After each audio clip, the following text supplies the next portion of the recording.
Cross out a bigger number, and the smaller one suddenly looks like a bargain. A jumper drops from £100 to 45, and suddenly it feels like a deal. You already have a rough sense of what a jumper's worth, but that crossed out 100 bends it, and you find yourself a step closer to the till. So, why does the price a thing used to be change how its price now feels? The first number you see tends to become the one everything else gets measured against. 45 next to 100 feels cheap. The very same 45 sitting next to 20 would feel expensive. The jumper is identical in both cases. All that changed is the number beside it. That first figure is called an anchor, and your mind ties itself to it. Once it's landed, your sense of what's cheap and what's pricey settles around the anchor rather than around the thing itself. It's why shops print a recommended price you may never see them actually charge. The high number is the anchor, and it works just by going first. You'd think this only works when the anchor is a fair, relevant number. It turns out it needn't be either. In a well-known experiment, researchers spun a wheel in front of people, which looked like chance, but was quietly rigged to stop on one of two numbers, a low one or a high one. Then they asked something with no connection to it. What share of the countries in the United Nations are African? The people who'd seen the high number guessed a higher share.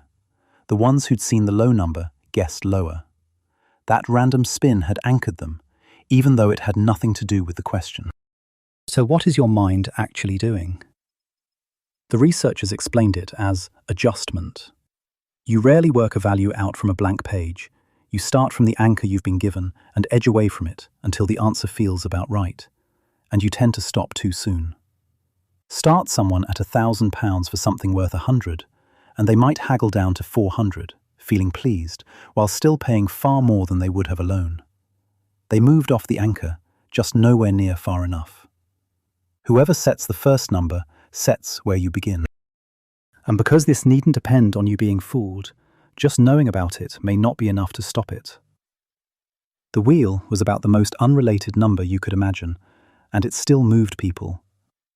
A number you half believe, sitting on a price tag, has a far easier job. So spotting the trick in the moment is a weak defense. It's why the same move keeps turning up.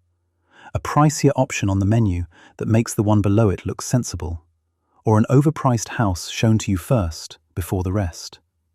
A big number lands first and becomes the anchor, and much of what comes after gets judged against it. Even if you can't switch the anchor off, there's still one thing you can do. Bring your own number. Before you see their price or hear their offer, decide what the thing is worth to you, and the figure you'll hold to while their number isn't in front of you. Say you're going in to ask for a pay rise. Let them name a figure first, and it becomes the anchor you spend the whole meeting drifting away from. Walk in with your own already settled, and you've got a reference point of your own to weigh theirs against. It won't wipe their number from your head, but it pulls at you less because it's not the only one you've got. And your figure is a personal limit, remember, not proof of what the thing is truly worth. To know that, you still have to go and find out. So look back at that sale tag. You know roughly what a jumper's worth, and still, a crossed-out 100 can make 45 feel like a steal. Knowing how the anchor works helps you catch it.